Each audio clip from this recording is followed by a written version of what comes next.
Introduction. Hey there. I want to start by asking you something really important. When was the last time you truly trusted God with everything? I mean everything. Your fears, your hopes, your dreams, and even your doubts. It's so easy to get lost in the chaos of life, to look around and feel overwhelmed by everything that's happening, isn't it? We live in a world where it seems like everyone else has it together. People who don't follow God, people who don't care about what's right, yet they're thriving. And then, here you are, trying to live with integrity, trying to honor God with your life. And sometimes it feels like the world is just passing you by. But let me tell you something powerful. Psalm 37 is here to remind you that your trust in God is never misplaced. It's always the right choice. It tells us that when we trust God, when we delight in Him, He will take care of us. And guess what? He will give us the desires of our hearts. In this video, we're diving deep into the heart of Psalm 37, and I want to show you how it's not just some ancient poem. It's a roadmap for you, for today. Trusting God, delighting in Him, and understanding that, no matter what you face, His promises will never fail. So, if you've ever wondered why it seems like the wicked prosper, or how to navigate the struggles you're facing right now, stick with me, because Psalm 37 has answers that are not just words on a page, but life-changing truths that will transform the way you look at your circumstances. Get ready to dig in, because trusting God and delighting in Him is not just the path to peace, it's the path to victory. Let's go. 1 Context of Psalm 37. Before we dive into the verses of Psalm 37, let's first take a moment to understand where this powerful psalm comes from. It was written by King David, a man after God's own heart, but also a man who knew struggle, pain, and hardship. David wrote this psalm at a time when his people were facing a lot of external pressure. They were surrounded by enemies, and the prosperity of the wicked seemed to taunt them. But David wasn't just writing about his own circumstances. This psalm speaks to every believer who has ever wondered, why do bad things happen to good people? Or, why do it seem like the wicked are getting ahead while I'm struggling to do the right thing? The beauty of Psalm 37 is that it cuts through that confusion and answers those tough questions. It reminds us that while life may seem unfair at times, God is always in control, and His justice will prevail. It's about seeing things through the lens of eternity. The prosperity of the wicked is temporary, but the inheritance of the righteous is eternal. Now here's the best part. These truths are just as relevant for us today. We live in a world filled with distractions, noise, and chaos. But Psalm 37 calls us back to something foundational: trust in God, delight in Him, and understand that He is always faithful. 2. Understanding Psalm 37. Alright, now let's get into the heart of Psalm 37. I want you to follow me through this because this is where the truth hits home. David starts this psalm by addressing something that we all face: the temptation to worry about those who seem to thrive without following God. Verse 1 to 2. Do not fret over evildoers. You know those moments when you look around and it seems like the wrong people are winning. Maybe it's the person at work who cuts corners to get ahead, or the celebrity who uses their platform for selfish gain. You might even be tempted to think, what's the point of trying to do the right thing if they keep winning? David tells us, do not fret because of evildoers, nor be envious of the workers of iniquity. For they shall soon be cut down like the grass, and wither as the green herb. Psalm 37, 1-2. This is where we start to breathe easy. Yes, things might look unfair right now, but David points out that their success is temporary. Grass withers. The wicked's prosperity is like that. It doesn't last. You see, when we focus too much on the success of those who aren't following God, we get distracted, and that distraction causes us to lose sight of God's eternal plan for our lives. So, stop comparing yourself to others. Stop looking at their quick wins and thinking, that's what defines success. In God's economy, success is much bigger and far more meaningful. Verse 3-4. Trust in the Lord and do good. Here's the first step David gives us. Trust in the Lord and do good. Psalm 37:3. It's simple but so profound. Trust in the Lord. That's it. Don't trust in your own ability to control everything.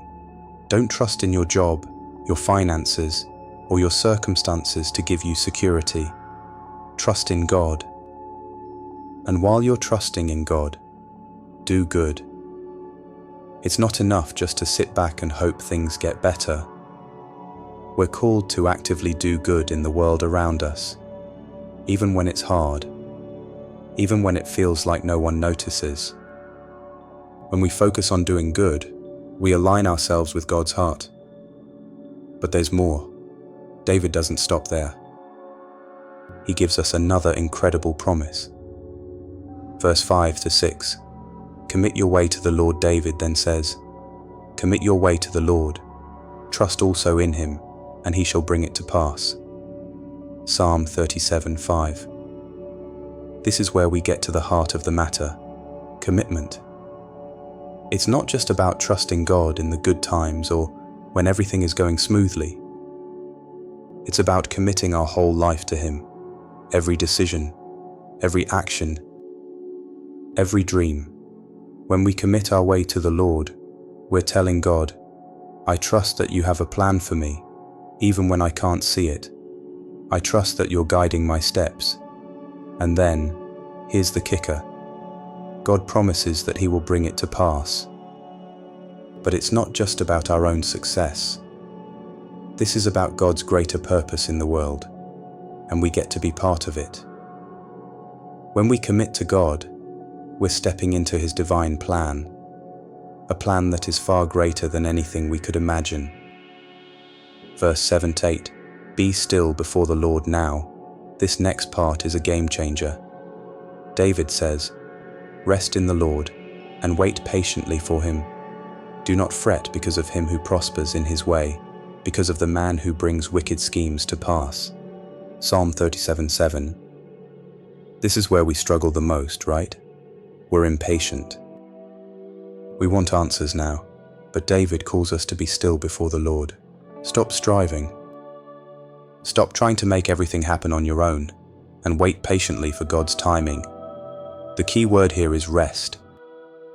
When we truly rest in God, we trust that he is working, even when we don't see it. This doesn't mean we sit idly by and do nothing. It means we trust God's timing. We let go of the pressure to control every detail of our lives, and we give it to the one who knows exactly what's best for us. That's just the beginning. Psalm 37 isn't just a collection of ideas. It's a blueprint for living a life of peace, trust, and ultimate victory.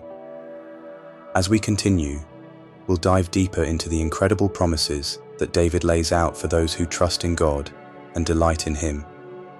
Stay with me, because this is where things start to get really exciting. 3. Delighting in the Lord.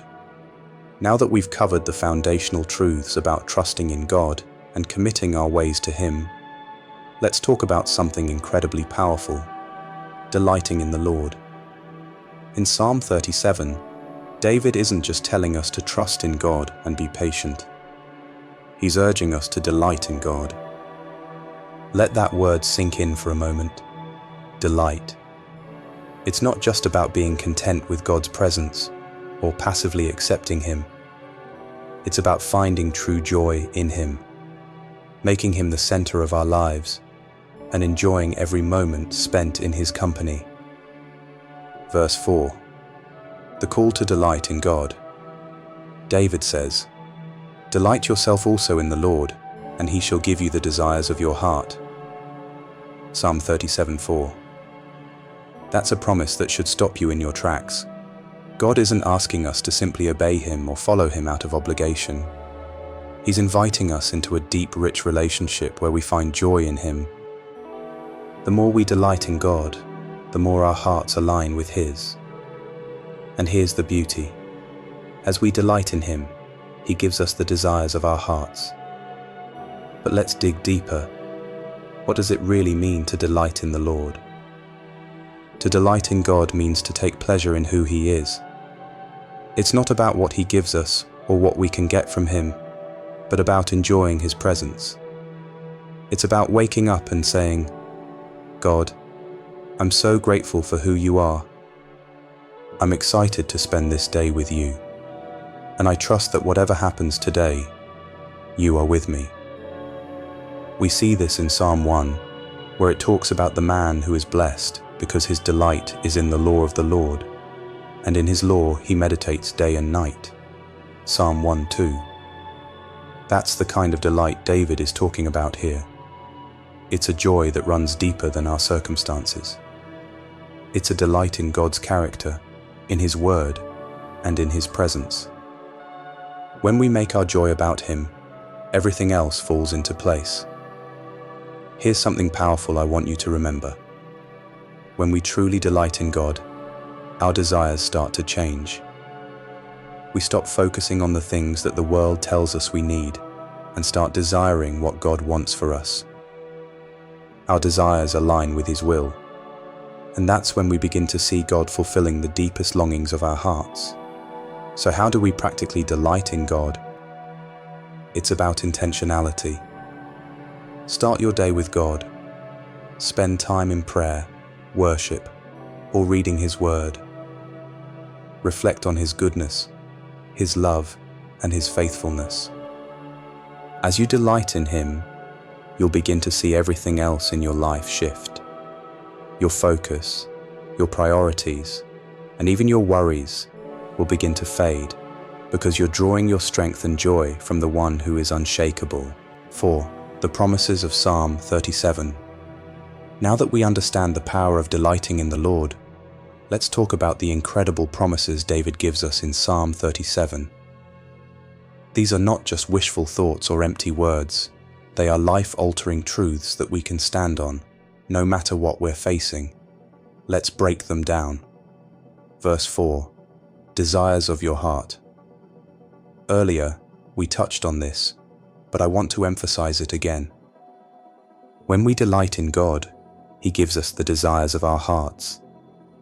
This doesn't mean that God is some kind of genie who grants us whatever we wish for. It means that as we grow in our relationship with him, our desires start to align with his. What he desires for us becomes what we desire. Our hearts begin to beat in rhythm with his. So, if you've ever been frustrated by unanswered prayers, remember this. God's plan is better than any of your own plans. As you delight in him, your heart changes, and you'll start to realize that the things you once thought were important aren't nearly as valuable as his will for your life. Verse 11. The meek will inherit the land. David goes on to say, but the meek shall inherit the earth, and shall delight themselves in the abundance of peace. Psalm 37:11. In a world that celebrates power, success, and domination, the meek are often overlooked. But God's kingdom operates differently. The meek, the humble, the patient, the ones who trust God's timing, are promised an inheritance that can't be shaken or taken away. This promise is not about a physical land or territory, but about peace and fulfillment that come from living in alignment with God's will. The meek may seem like they're not getting ahead in the world's eyes, but in God's eyes, they are rich beyond measure. True peace comes from trusting God, from humbling ourselves before him, and from delighting in his presence. Verse 23-24. The Lord establishes the steps of the righteous. David continues, The steps of a good man are ordered by the Lord, and he delights in his way. Though he fall, he shall not be utterly cast down, for the Lord upholds him with his hand. Psalm 37:23-24. This is one of the most comforting promises in the entire psalm. When you trust in God and delight in Him, He establishes your steps. You are not wandering aimlessly through life. God is leading you, guiding you, and carrying you through every season. But what about when you fall? We all stumble. We all have moments where we feel like we've messed up or taken the wrong path. David reassures us here, even though we may fall, we won't be utterly cast down. Why? Because the Lord is holding us up with His hand. He will never let go of you. Even in your weakest moments, God's grip on you is unshakable.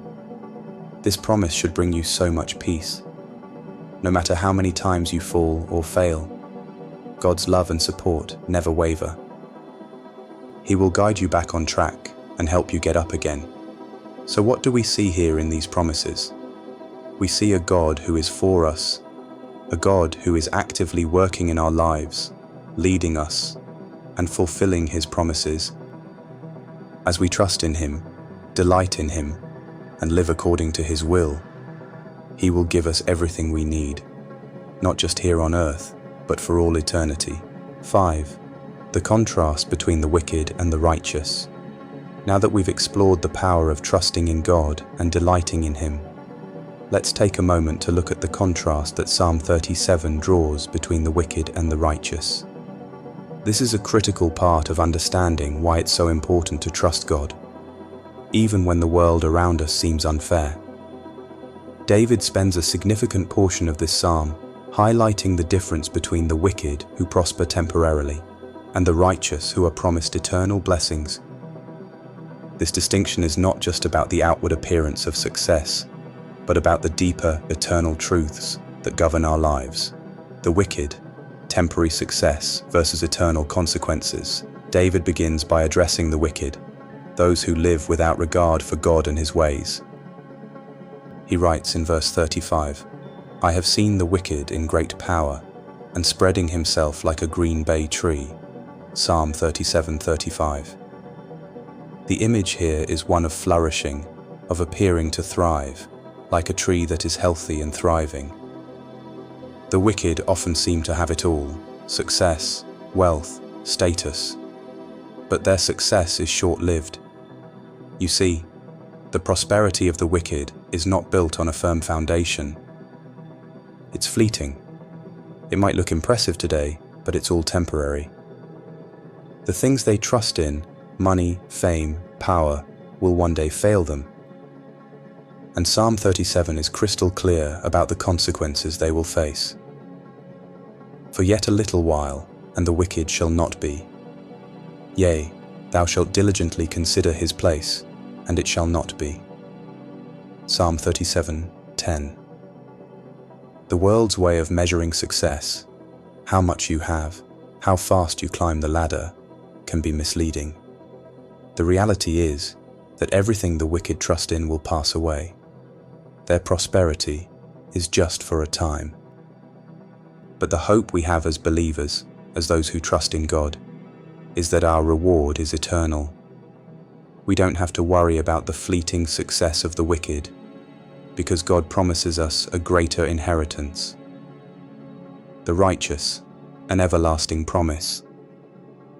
On the flip side, David paints a picture of the righteous, those who trust in God, delight in Him, and follow His ways. These are the people who might not always appear to prosper in the world's eyes, but they have something far more valuable, an eternal inheritance.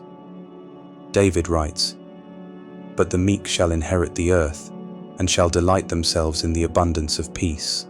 Psalm 37:11. This promise speaks to the deep and lasting peace that comes from living a life aligned with God's will.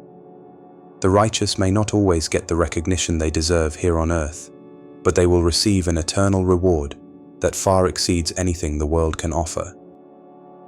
Verse 29 also reminds us, "The righteous shall inherit the land and dwell therein forever." Psalm 37:29. This inheritance isn't something that can be stolen, lost, or taken away. It's secure, permanent, and unshakable.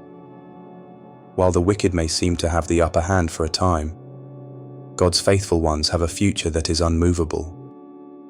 The contrast between the wicked and the righteous teaches us an incredibly important lesson. Don't get distracted by what you see. The world's definition of success is fleeting, but God's promise to the righteous is eternal, secure, and more fulfilling than anything the world can offer. So, when you feel discouraged or frustrated by the prosperity of the wicked, remember this: God sees everything. He will bring justice, and in the end, the righteous will stand secure while the wicked will fade away. 6. The Lord's provision and justice.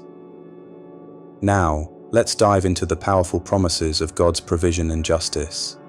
Psalm 37 doesn't just encourage us to trust in God and delight in Him. It also reassures us that He is a God of justice. We can trust in His provision, knowing that He will take care of us, and we can rest in the fact that He will bring justice to those who do wrong. Verse 25-26. I have been young, and now I am old. David writes, I have been young, and now am old. Yet have I not seen the righteous forsaken, nor his seed begging bread. He is ever merciful, and lendeth, and his seed is blessed. Psalm 37:25-26. These verses reflect the faithfulness of God in every season of life. David, having lived through many ups and downs, looks back over his life and sees one undeniable truth: God has never abandoned His people. The righteous may face challenges, but God always provides for them. Whether you're young or old, whether you're facing plenty or want, God's provision will never fail. He will make sure that His people have everything they need. Think about that for a moment. When we trust God and delight in Him, we can rest in the knowledge that He will never forsake us.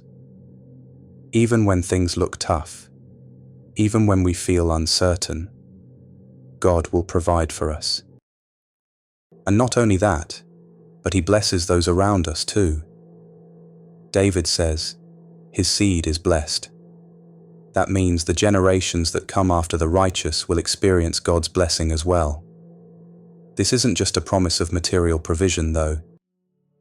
It's a promise of spiritual blessing. It's the peace that comes from knowing we are loved and cared for by our Creator. It's the confidence that we don't have to worry about our future, because God holds it in His hands. God's justice in action. Now let's talk about God's justice. We all long for justice in a world that often seems unfair. It's easy to get discouraged when we see injustice happening all around us, but Psalm 37 assures us that God's justice will prevail in the end. David says in verse 28, For the Lord loveth judgment, and forsaketh not His saints. They are preserved forever, but the seed of the wicked shall be cut off. Psalm 37:28. God loves justice. He cares deeply about right and wrong. And while it may seem like the wicked are getting away with their actions now, rest assured that God sees everything. He will bring justice in His perfect timing. And here's the thing: God's justice isn't just about punishing the wicked. It's also about bringing restoration and peace to the righteous. God will make all things right. He will restore what's broken, and He will bring justice to those who have been wronged.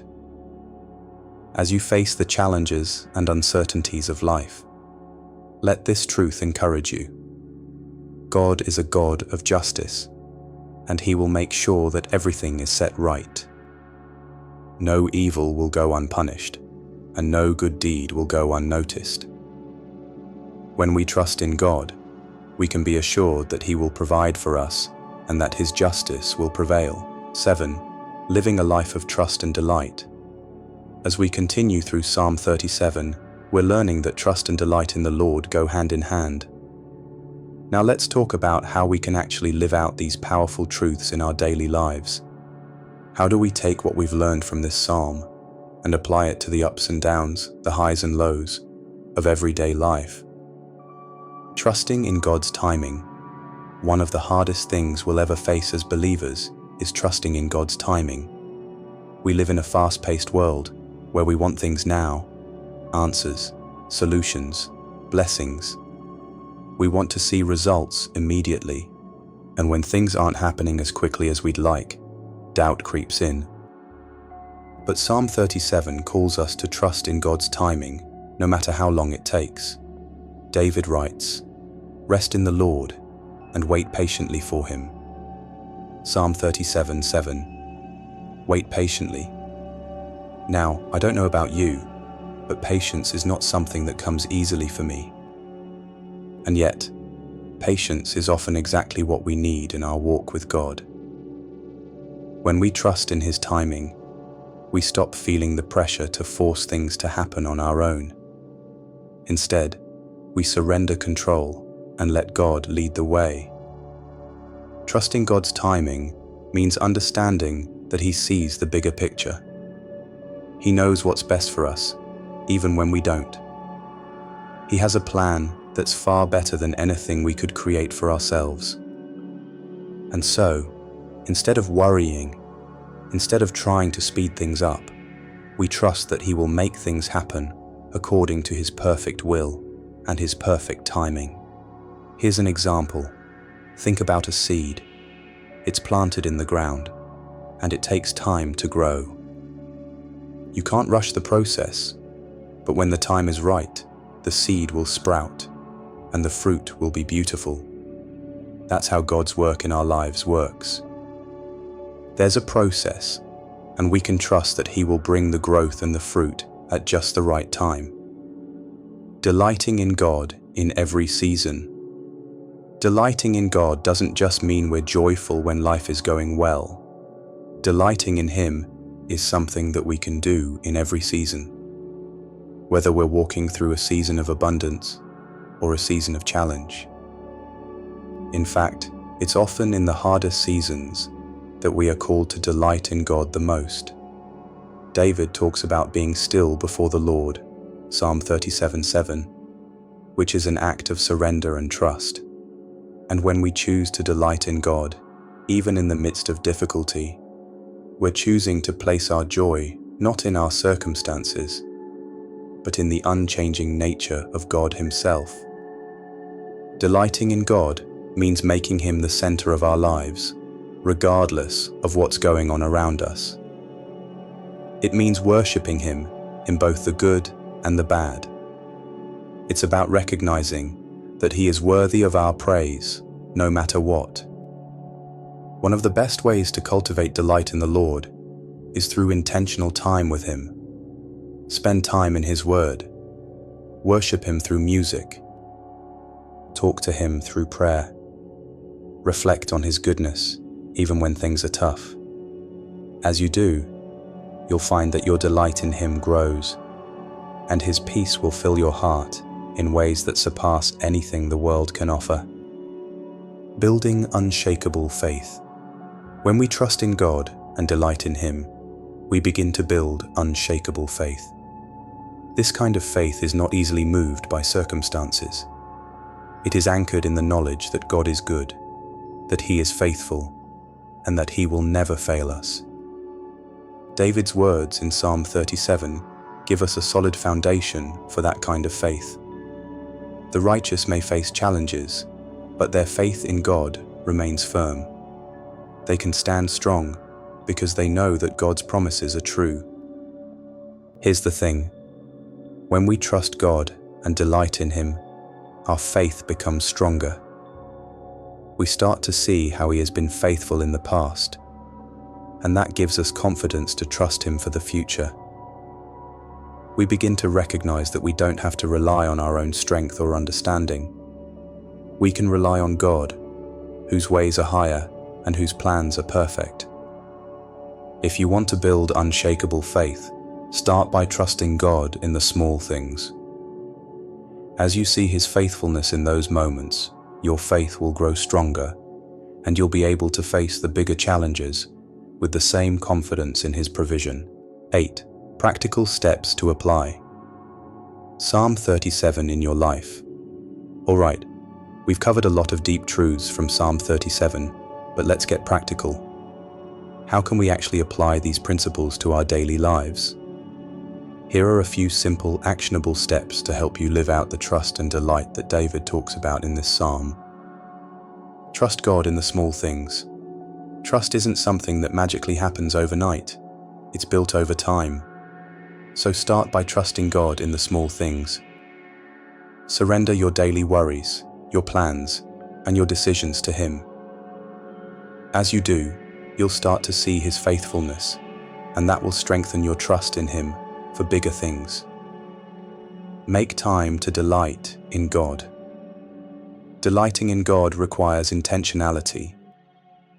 It's not something that happens automatically. So, carve out time each day to spend with God. Whether it's reading the Bible, praying, or simply sitting in silence and reflecting on His goodness, make it a priority to delight in Him daily. Be still and wait on God's timing. When things aren't happening as fast as you'd like, remember David's call to rest in the Lord and wait patiently for Him, Psalm 37:7. Instead of rushing ahead or forcing things, take a step back.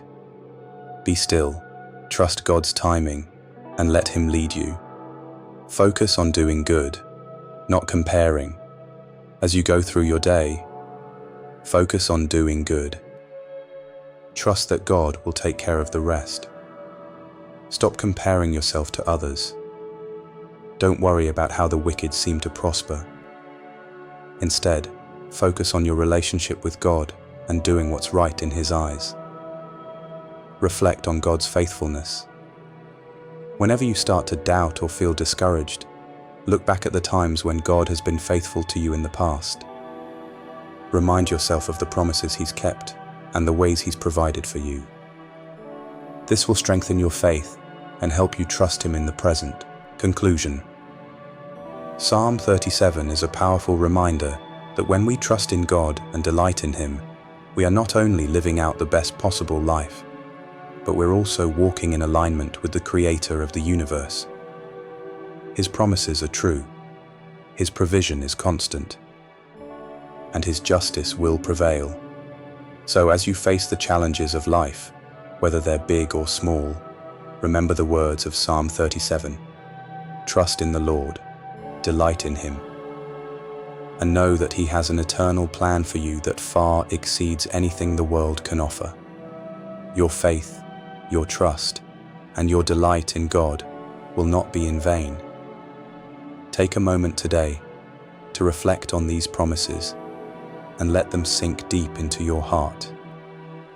Commit to trusting God more fully, delighting in Him more deeply, and walking in the unshakable faith that He is with you every step of the way. If you're facing struggles, remember that God is faithful. If you're feeling discouraged, remember that His justice will prevail. And if you're wondering if it's all worth it, trust me, it absolutely is. Keep trusting, keep delighting, and watch as God's promises unfold in your life. Thank you for joining me on this journey through Psalm 37. I hope these truths inspire you, encourage you, and strengthen your walk with God. Keep trusting Him and keep delighting in His goodness, because He is truly worthy of it all.